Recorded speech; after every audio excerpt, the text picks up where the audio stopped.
Hey friends, if you wish to fix download error 0x80248014 on Windows 11, then please watch this video. I will guide you to the resolutions. The first solution is to run the Windows Update Troubleshooter. Right click on the Start button and select Settings from the menu.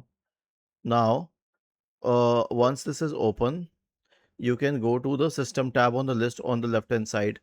Scroll down to Troubleshoot in the right pane, select Other Troubleshooters. Wait for it to load, and then you can select Run corresponding to the Windows Update Troubleshooter. The next solution is to reset Windows Update components. So we have a list for you.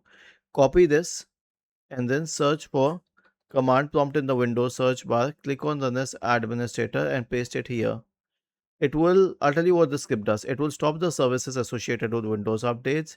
It will delete the Windows update profile. It will re-register the DLL files associated with Windows update. It will reset WinSock, and finally it will restart the services. Was this helpful? If yes, then please subscribe to the channel. If not, then let us know in the comment section of the video on how we could help you further. Thank you for watching this video and have a nice day.